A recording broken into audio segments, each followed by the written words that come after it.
Hayırlı kez kadroluklar, vakit kulasan yazmışlar sılbırı, hem bizim bugün stüdyada küpten kütüp alınған konaklar, Birinci Respublika'da alған filmden icadi türkümü, hem elbette İngtö'de bizim taptırın yolağı boyunca Gülsesek Dövletbay kızı Salamatova tanıştırıp getirge teyiş, bana oşı Gürkem şahıslarımdan üniyesin tab bugün oşı kişiler yıldı bizim stüdyaga. Nime hedi birleştirdi? Менің іргімді білдірілі режиссер, Республиканың Салаватилла фестиваліндегі дәулет премия лауреаты, менің ижадташ досым Болат Темірбайұлы Юсупов. Қаршымда Ғазиз Әлмұхаммәтовтың тұрмыш елін, ижадын, оның біті музыкаль әсәрдәрін үренген. Ғазиз Әлмұхаммәтов тұрағында бик матур китаптың авторы, сәнғат фәндәрі кандидаты Миләүшә Абрар кызы Идрисова. Һәм студияла тағыла бик зур қонақтардың бірі, ол Ғазиз Әлмұхаммәтовтың бүләһе, саясат фәндәре докторы Рүстәм Фәрит улы Латыпов. Bitti İngtö'de biz kutlayız hedi, bana oşı dereceli bizim en yukarı nagrada Salavat Yulayipsindeki devlet premiyine layık buluğumdan. Hez bana hiç kez layık layıkızım. Hem bana hedin alda baş yiyip ayağıra alkışlarga tıyış bizdir. Rahmet sizge.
Elbette bana Balkar yönelten Mиләүшә Абрарның истегәндә, ул шулкым комарлы, талантлы музыка белгесе, һәм бана һәдин китабыгы Ғазиз Әлмөхәммәтов турындагы ул үзе бер рухи бәһалүәнлек.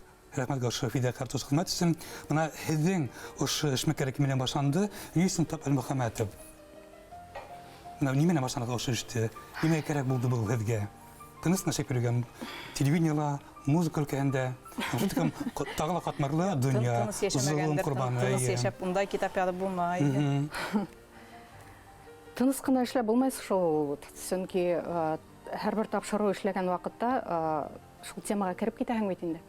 Һәм мин Әлмөхәммәтовтың 110 еллыгына арналган тапшыру, кыш юлы шәлке менән шул тапшыруды уйлап йөргән вакытта бына Әлмөхәммәтов турасындагы материалдардың шул тиклем әз булганлыгына исем китте, хайран калдым. Һәм был гаделһезлек мине шул тиклем тетрәндерде. Үзем архивтарда эҙләнеп, үҙенән үҙе шулай материалдар күп йыйылып китте лә, шунан нишләп әле буны китап итеп сығармаҫҡа дигән идея барлыҡҡа килде. Бына ошо китап тыуҙы һәм был китаптың тышлығын күрһәтәһем килә. Бына студияға килеп инеү менән иң тетрәндергәне шул булды. Беҙҙе тамашата тетрәнһен күреп, Студиябыҙға килеп ингәйнем, Ғәзиз Сәлихович үҙе ултырған кеүек булып күренде, сөнки бына ҡарағыҙ әле үҙегеҙ, сағыштырып ҡарағыҙ. Тап үҙе. Минеңсә шул тиклем дә оҡшаш йөҙҙәр, оҡшаш. Һәм Рөстәм Фәритович менән бөгөн танышыуыма мин бик шатмын. Очень приятно было увидеть вас сегодня, очень приятно было познакомиться с вами, очень наслышана. Я дружила очень с Розой Газизовной, она мне очень помогла, я очень благодарна, потому что без ее помощи эта книга бы не состоялась. Здесь собраны фотографии, здесь собраны статьи, воспоминания, ноты, которые никогда не были изданы до этого, не были собраны воедино. И во всем этом Роза Газизовна мне очень помогла. Это была просто замечательный человек, прекрасная женщина и человек очень верный памяти отца. Я видела, как это ее волнует. Я видела, что она готова день и ночь отвечать на мои звонки. Я ей уже надоела. Я приходила к ней, но я чувствовала, что вот может, не может, в состоянии, не в состоянии, плохо себя чувствовать или хорошо, неважно. Если я пришла, она бросала все свои дела, садилась за стол, и мне в 100-й раз даже готова была рассказывать то, о чем мы говорили с ней уже не раз. И все время всплывали какие-то подробности. Так что вот этот период своей жизни я вспоминаю просто с волнением, и я благодарна Богу за то, что мне удалось что-то сделать, удалось восстановить хоть в какой-то маленькой мере. Я знаю, что это не все, далеко не все. Я знаю, что вот перед памятью этого человека, Газиза Салиховича Альмухаметова, мы все, наша республика, вот все эти поколения прошедшие, мы все обязаны.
Ул башкорт музыка мәдәниятенә, профессиональ музыка сәнгатенә нигеҙ һалыусыларҙың береһе. Улай ғына ла түгел, бына ошо нигеҙ һалыусы тотош быуын музыканттарының әйҙәүсеһе тип әйтер инем, сөнки ул беренсе. Ул беренсе профессиональ йырсы. Башкорт оҙон көйҙәрен профессиональ сәхнәгә сығарыусы беренсе йырсы ул. Беренсе башкорт халыҡ артисы мақтаулы исемен алған бит инде ул, беренсе булып. Беренсе композитор, ойоштороусы, йәмәғәт эшмәкәрлеге. Тәүге башкорт милли сәнгатенә арналған тәүге хеҙмәтте яҙыусы, музыка белгеселе тап ул Ғәзиз Сәлихов. Какие у меня впечатления? Опять же, мои дилетантские, скажем так, да. Вначале, когда я увидел первые кадры, значит, с прадедом, меня в начале первой секунды охватило разочарование. Ну, опять же, чисто дилетантское, потому что первое впечатление было не похож. Вот, потому что... Надо было у вас прекрасно главную роль. Портретное сходство. Нет, ни в коем случае, я не артист от слова совсем. Вот. То есть, действительно, там артист был замечательный, то есть, как бы, ну, реально не похож, потому что мне о ней рассказывала, что, допустим, у Газиза Альмухаметова были глаза светлые, хотя его рисуют кореглазым или темноглазым. У него светлые были глаза, потом к этому времени он уже был лысоват, скажем так, у артиста вашего шевелюра хорошая, да, вот, черные волосы, у Альмухаметова были рыжеватые волосы. Он был голубоглазый, да? Да, да. Не рассказывала? Не Роза знаю, ханым? Мне это говорила его дочь моя, Да. поэтому, наверное, она вот. И Кушаева әйтә бит. но буквально к концу первой минуты вот я все-таки понял, что все-таки актер это профессия, потому что именно, как это называется, сценический образ был такой создан. Именно так я Газиза Альмухаметова и представлял, вот по рассказам, потом тем впечатлениям, которые у меня сложились, что я буквально к концу первой минуты уже перестал замечать внешние, так сказать, несходства. И вот просто это самое готов был аплодировать. Вот, к сожалению, я вообще не знаю артистов кино, даже российских. Потому что, извините, уж не интересуюсь просто немножко. Вот, но актер великолепно сыграл, конечно, да. Поэтому спасибо ему большое. Конечно, огромная роль материала, который Миляша Абраровна, книга, это была вообще для нас таким, да, как бы Библией, да, для фильма. Всегда заглядывали, и в музыкальной части мы прямо из книги какие-то вещи исполняли. Поэтому я тут считаю, что это победа всех нас, потому что я уверен, что для зрителя эта картина очень полезна, она сориентирует. Вы знаете, мне хотелось по образу Газиза Салиховича сказать в завершение. Мне кажется, Газиз Салихович – это тот человек, который, вот как мне кажется, человек будущего. Вот он тогда жил, но не жил сегодняшним временем только, да, он жил завтрашним. Вот если посмотреть, он же успешно жил в Казани, он был главным исполнителем, он имел шикарнейшие гонорары, да, то есть это был центральный человек, в общем, в татарской опере. Там тот же Эшсе, по-моему, да, вот то, что он написал, Саняя. Поэтому он отказался от всего этого и садится с женой, с дочерью, да, едет на пароходике с одним чемоданчиком и приезжает в Уфу. И фактически он не получал никаких статусов, да, там, государственных постов. Этот человек, в принципе, думал про завтра, думал про то, что не сегодня, да, не то, что необходимо что-то получить, там, завоевать, заработать, как сегодня, да, сверхзадачи, а он думал про завтра. И мне кажется, образ Газиза Салиховича, он такой как бы человек какой-то очень высокой мотивации. Человек, который размышлял на долгие годы вперед. И мы еще, на самом деле, я думаю, еще будем пожинать очень долгие годы то следствие, да, то следствие вот того человека, который как бы смотрел в будущее. Мне кажется, сегодняшнему поколению Газиз Салихович очень ценный, потому что с экрана, мне кажется, можно некоторые образы брать и применять на себя. И мне кажется, так образ жизни Газиза Салиховича мне очень близок. Не потому, что мне вот хочется, потому что там какой-то сюжет сложный, а потому что образ Газиза Салиховича, который живет завтрашним днем, да, который как бы движет прогресс, да, который сегодня наш современник, мне проводит цивилизационные процессы. Мне кажется, это очень, для того времени, это очень человек высокого какого-то цивилизационного уровня. Пассионарии, они были пассионарии. Оның әсәһе Галимә Альмөхәмәтова иф киткес моңлы йырсы була. Һәм үзенә күрә бик белемле кеше була. Ул дини китаптарды көйләп укый, мына Мөхәммәдия кебегрәк китаптарды. Бик күп оҙон көйҙәрҙе белә һәм шул тиклем моңлы тауышҡа эйә була. Йырсы була. Мына Роза Газиз ҡыҙы, Газиз Альмөхәмәтовтың ҡыҙы, шул тиклем һоҡланып һөйләй торғайны. Ул һәр ваҡыт көйләп йөрөр булды, ти, һәр ваҡыт йырлар булды, ти. Шул тиклем тауышы уның оло йәшенә еткән ваҡытында ла саф, йәш, сыңғырап торған матур юғары тауыш ине. Ғөмүмән алғанда Мөхәммәд Салих менән Ғәлимәнең ғаиләһендә 20 бала тыуа. Шуларҙың араһында 6-һы иҫән ҡалып, буй етә, ҙураялар һәм һәр береһе тормошта үҙ урынын таба. Үзбәкстан ғөмүмән беҙҙең бик күп шәхестәрҙе кеше иткән төбәк. Ташкент город хлебный дигән фильмда була торғайны, ысынлап та икмәкле ҡала, беҙҙең аслы ас яланғас балаларҙы үҙенә һыйындырып, уларға ниндәйҙер дәрт биргән төбәк ул. Ташкентта бит инде зыялы татарҙар да күп була. Улар уға Солтан Ғәбәши хаҡында һөйләйҙәр. Мына Ҡазанда шундай һәләтле музыкант, композитор бар дип. Һиңә уның менән осрашырға кәрәк ине дип. Ташкентта ул Ғөзәйер Ғәҗәбәғевтең музыкаль драмалар менән тәүләп таныша.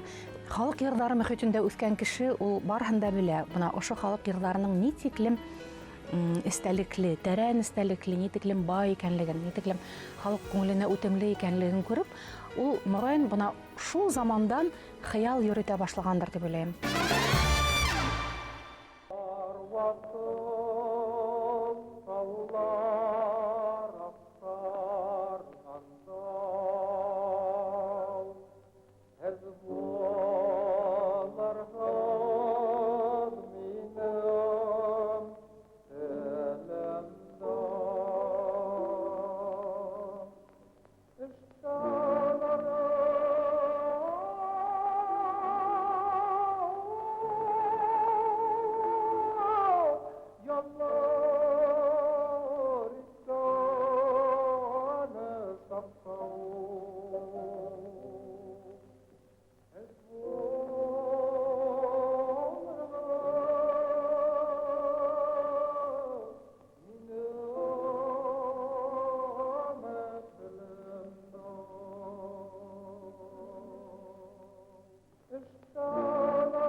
Мәсәлән, мин үдемдә уйлағаным бар, бына съемка вакытында ла без уйланак.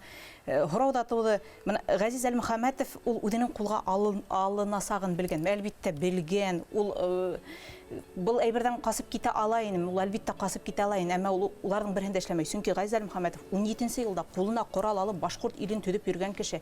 Әгәр дә ул ошо я гастрольдә сәбәп итеп, я башка неменнән сыгып китеп, ошо кулга алулудан калга, ул үзенең юлын башкорт опера театрын төдеп дигән юлынан баш тартуга тиң дип ханай ул китә алайын. Ул үзенең кулга алырын да һизгән. Чөнки уга тиклем бер Орынбурда уның белән бергә йөргән октябрьдә Вәлиулла Муртазин кулга алына. Ул әлбиттә башка допростарда уның исеме, фамилиясе телгә алынган. Уның Орынбурдагы эшмәкәрлеге улар бөтәһе үткән, ул һиде.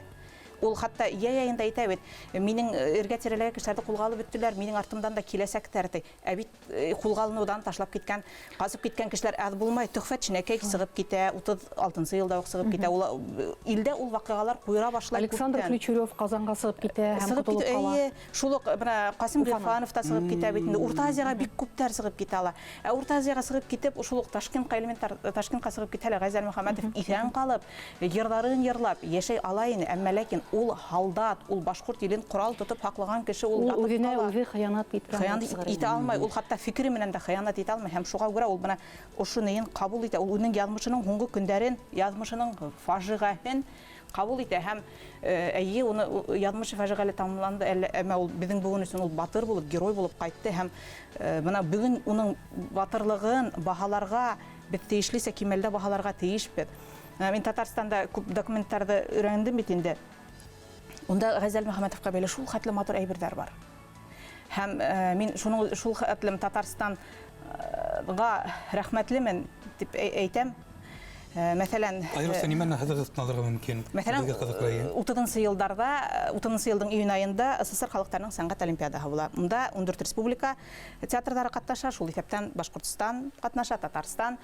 Һәм бына шунда Татарстан республикаһы, Татарстан ул вакытта улар академик театр, Татарстан дәүләт академия театры алып бара үденең эшсе операһын репертуарда. Димәк, унда үсәйбер республикалардан бердән алып, башка театрдар драма алып, бездә Давыт Юлтыйдың каравылын алып баралар, шан Лопадовеганың Харык шишмәһен алып баралар. Бына улар Сания эшсе операһын алып баралар һәм шунда Газиз Әлмөхәмәтов төпрүлүне. Һәм бына мин теге архивта ултырган вакытта бухгалтерия документтар айрым бер неменән описка бирелгән, карап ултырам һәм шунда бына ошо олимпиадага улар баралар.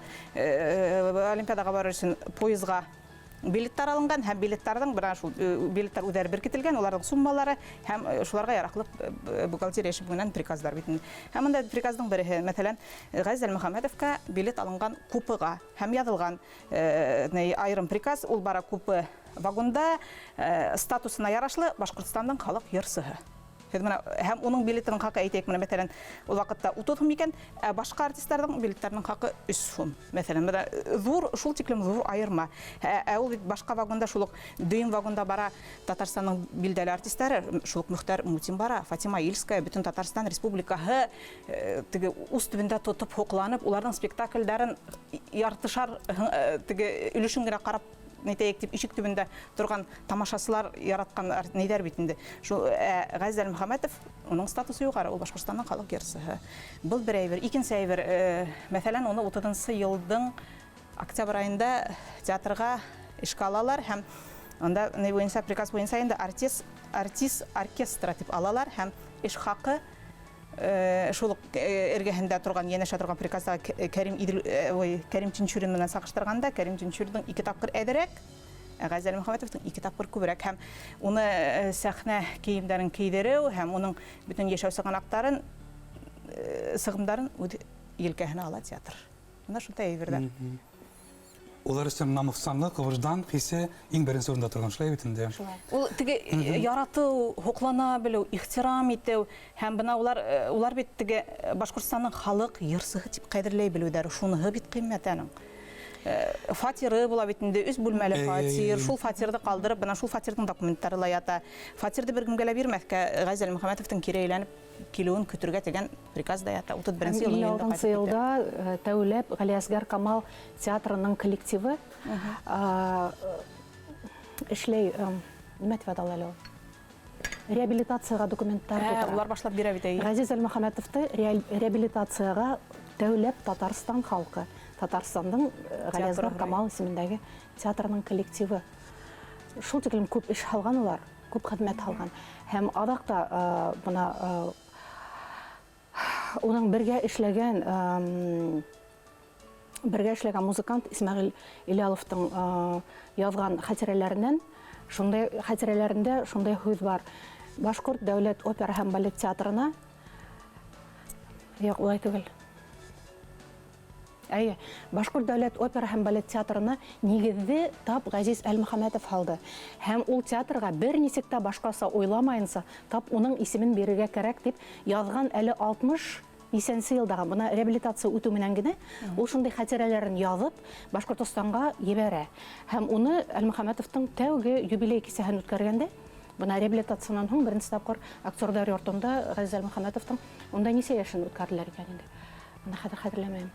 Шунда шул кисәле ошо хатты укыйдар.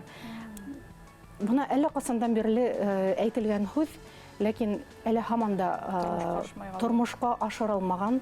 Минеңсә, бу тормышка ашырылырга тиештер дип уйлыйм. Һәм уны безнең буын эшләмәһә, белмәем, касан ул тагыла эшләнүе мөмкин икән.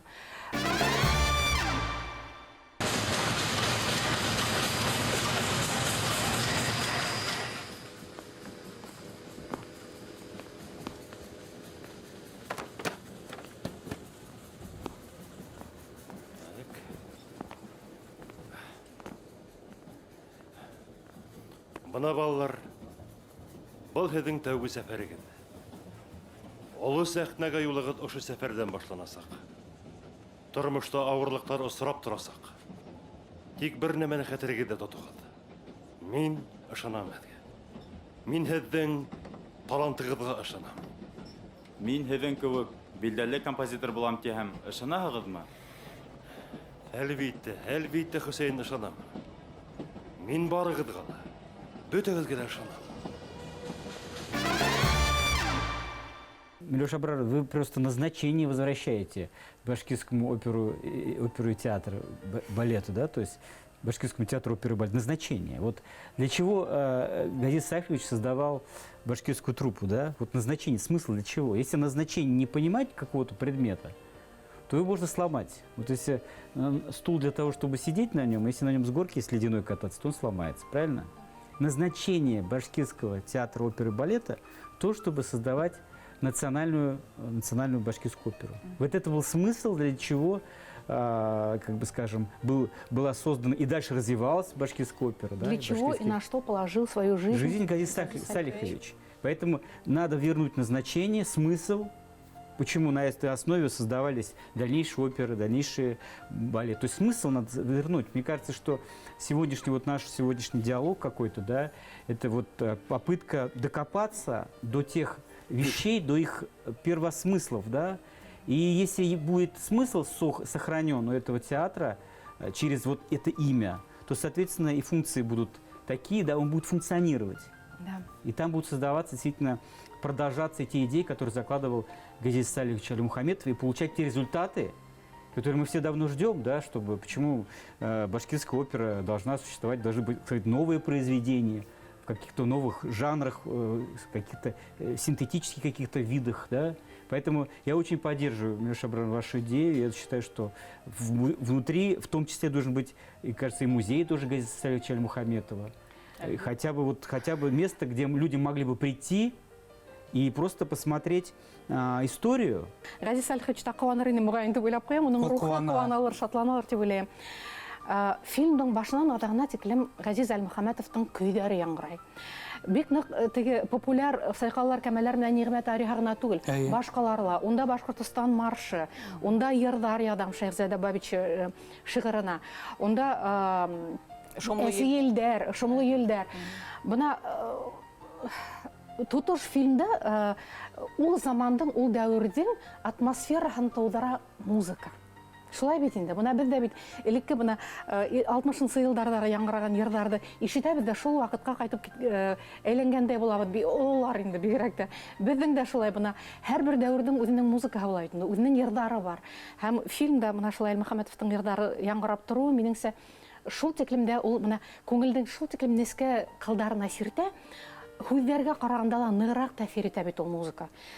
Ул эмоцияларга мөрәҗәгать итә. Акылга гына түгел, акылга ла эмоцияларга, күңелгә лә мөрәҗәгать итә. Һәм монда Бу әйтеп китте бит менә эмоция иң мөһим. иң мөһиме фильм ул кешеләрне толкынландырырга тиеш һәм һезгә бына ошо авыр мәсьәлә менән ошо авыр мәсьәләне һез еңеп сыктыгыз, аткарып сыктыгыз дип әйткем килә.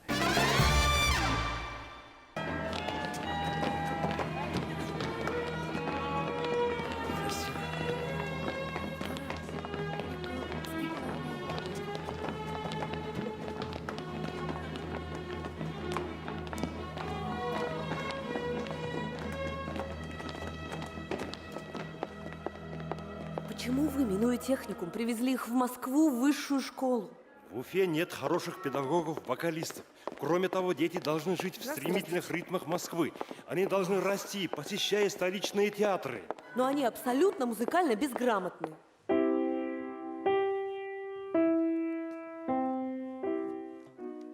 Башкортостанда опера театры булдыру өчен Газиз Әлмөхәммәтов барыһында эшләне.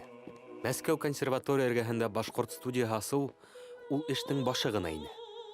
Уларда укыту өчен махсус программалар төзергә, республикала хор һәм балет класслары асырга, симфоник оркестр оештырырга кирәк ине. Летом в 1937 году мы с папой поехали на пароходе в Москву. Пароход ехал долго тогда, 25 дней до Москвы. И папа мне рассказывал о своей жизни, видимо, считая меня уже взрослой, так как мне было уже тогда 13 лет. Рассказывал мне о своих планах.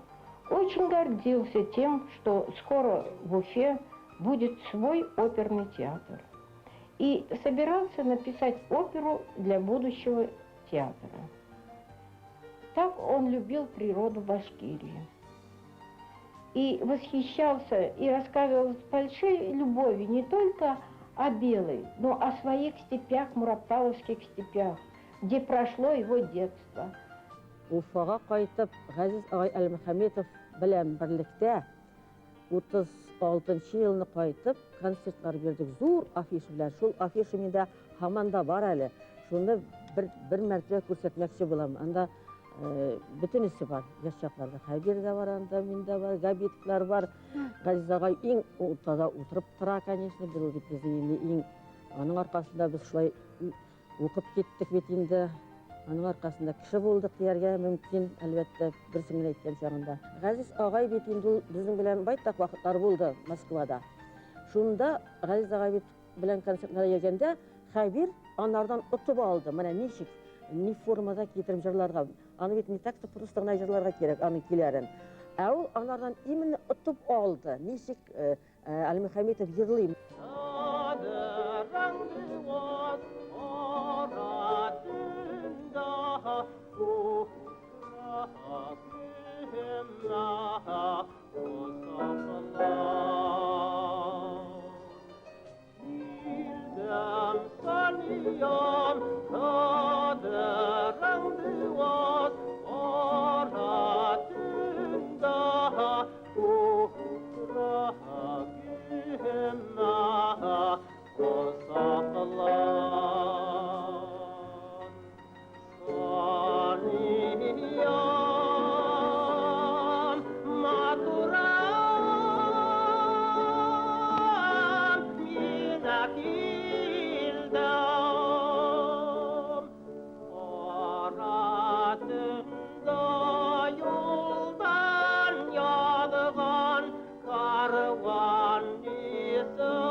Фильмдан һуң бына шундай яңа бер тулкын барлыкка килде.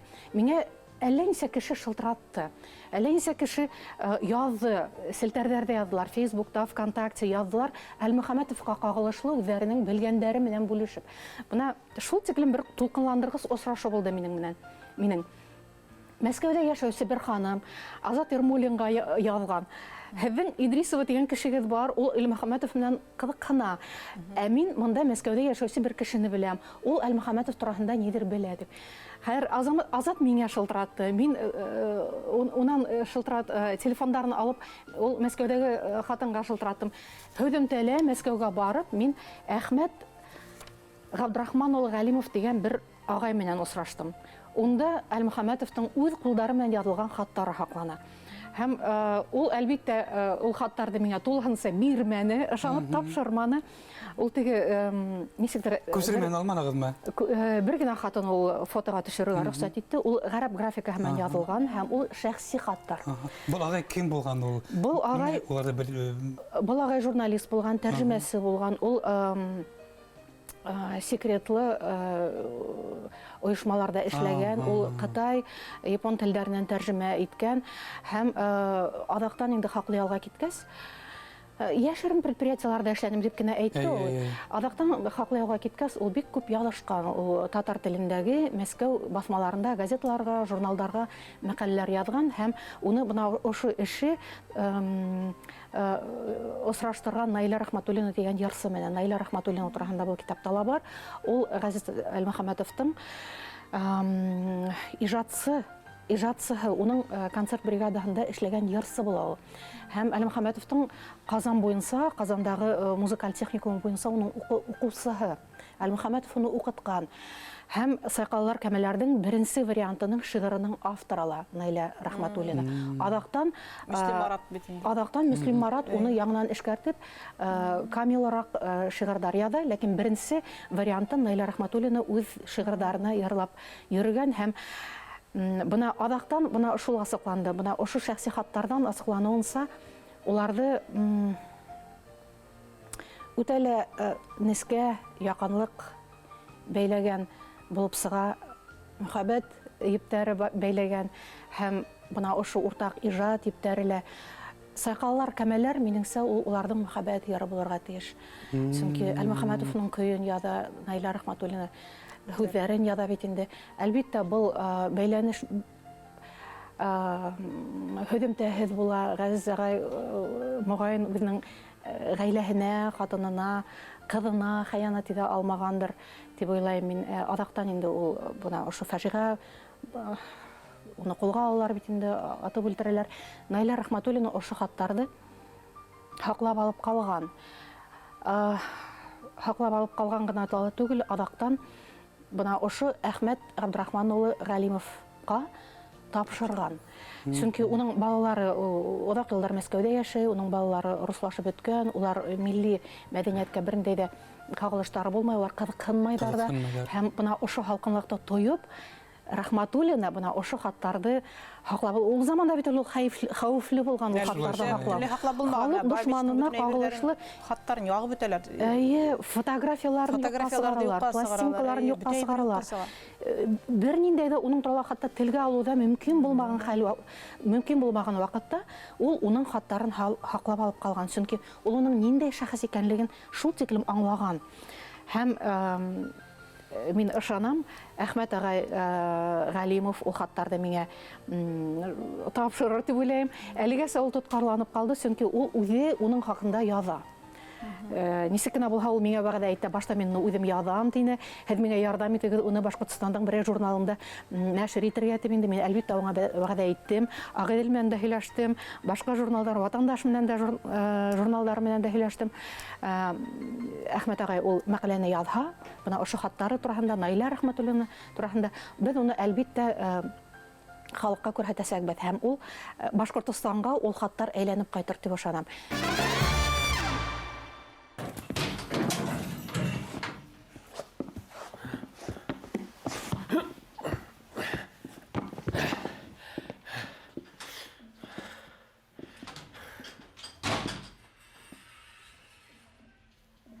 Син мине гафу ит, Дауыт. Һине қолға алғастар, урамда Фатима сұрағайны. Мен оны көрмәмбәш болып өтіп киттем. Қорықтым. Ысынлап та ғайыплыһыңдыр дип уйланым. Әле киттем һине Мәскәүдән алып кайтып. Шуға янем әрней. Барыһы ла минең арҡала. Вәлиулла ағай, беҙ һинең менән 10 йыл бергә эшләнек. Мин үҙемә башҡасараҡ яҙмышты теләмәҫ инем.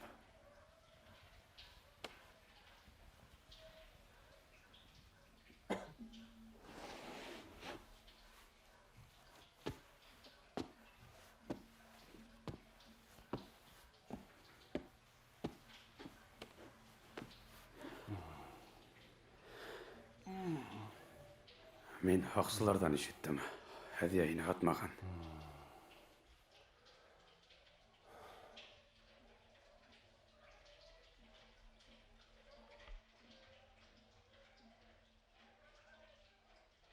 Ҡасим, әгәр был тамуҡтан ҡотола алһаң, зинһар, балаларымды ҡалдырма. Бар тәбиғәт серләшә, айлы кистә, йүгереп уйнай тулҡындар, дим өҫтөндә, аҡсарлыҡҡа ҡушап, яр ситендә сайҡалдылар кәмәләр. Аҡсарлыҡҡа ҡушап, яр ситендә сайҡалдылар кәмәләр.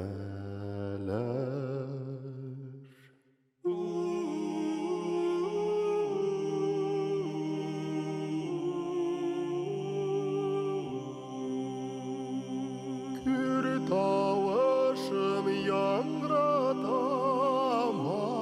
матур ярдар, таңға ҡалып тыңлай тын туғайдар. Башҡа килде ҡайнар дәртле уйдар, сайҡалғанда кәмәләр.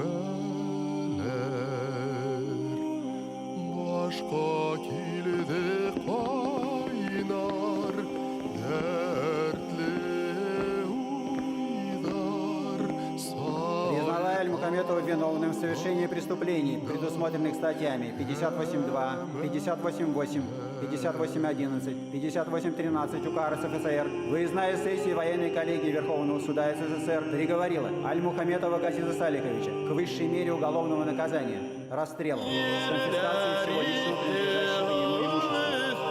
Давлешина Губария Кирилловича к высшей мере уголовного наказания – расстрелу. Муртазина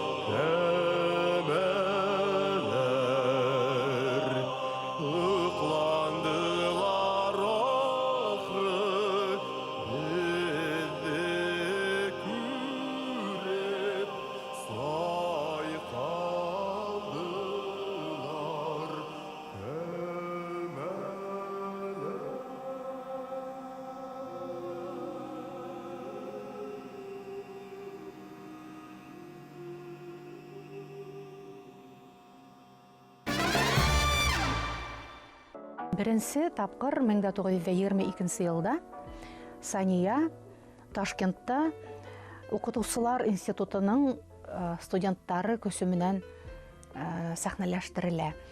Был инде шул тиклем зур вакыйга итеп кабул ителә Ташкентта, менә безнең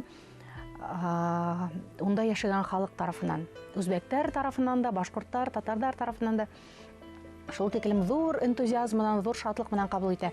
Һәм уга тәкъдим итәләр: һиңа мотлак укырга кирәк, һиңа ысын опералар иҗат итәргә кирәк, һиңа Казанга барырга кирәк дип.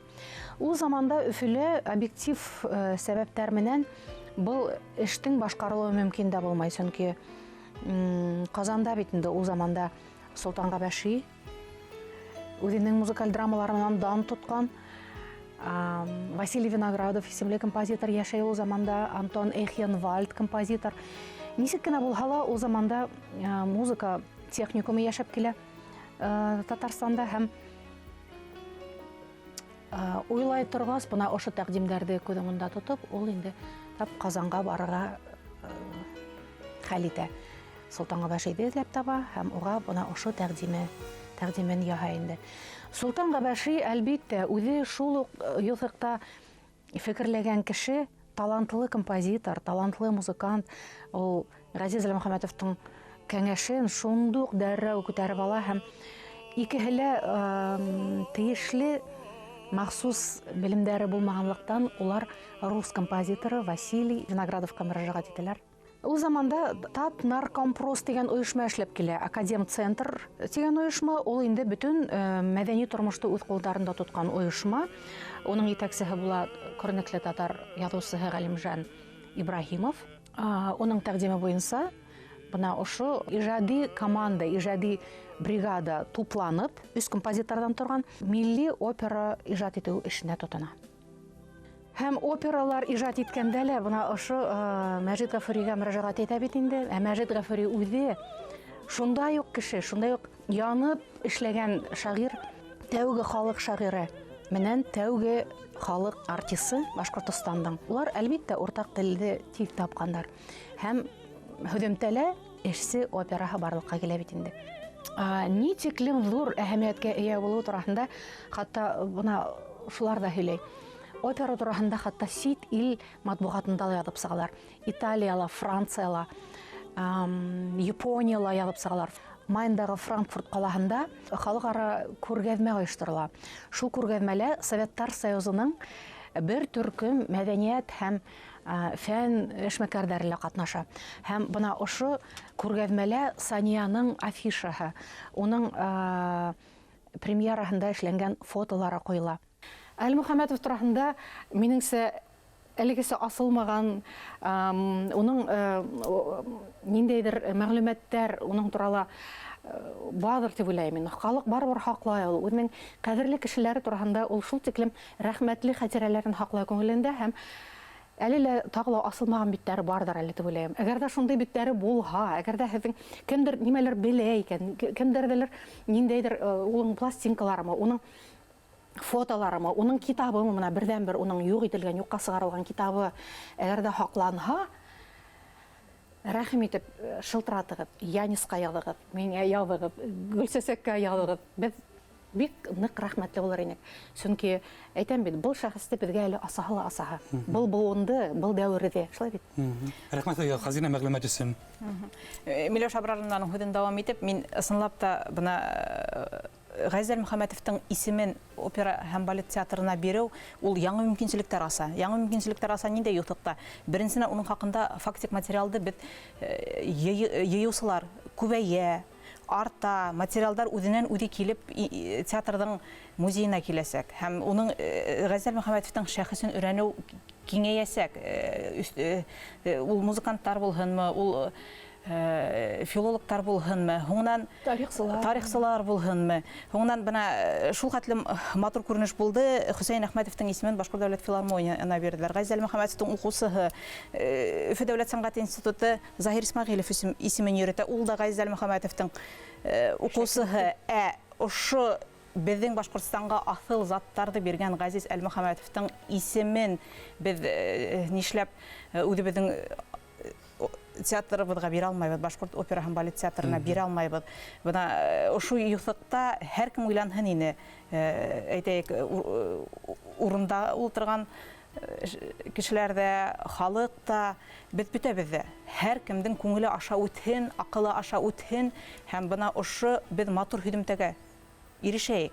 Һәм мин әйтер инем, менә әгәр дә Башкортстанда Газизә Әлмөхәммәтовтың исеме театр менән бәйле булһа, безнең әлбәттә күрше Татарстанда бик шатланасак, куанып кабул итәсәкләр. Унда Газизә Әлмөхәммәтовты бына әйтәм бит аның башкорт булуын һәм башкорттың асыл заты булуын айрым статус менән билдәләгән республика бар.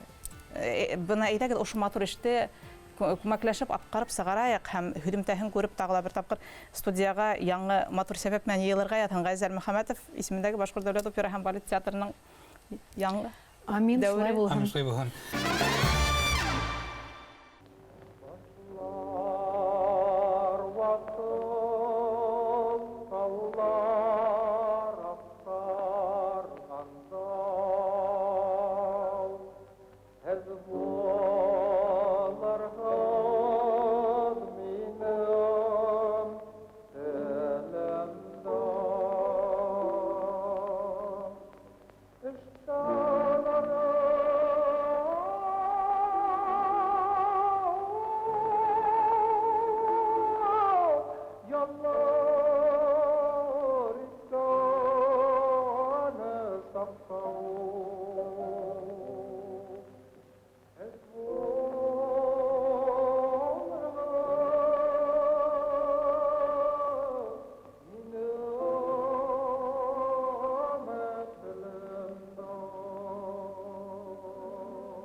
Tabiat sırlaşa ağlatında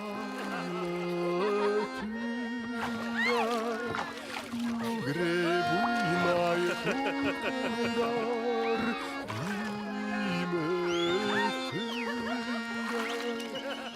Aksarlakta uçak yar sitende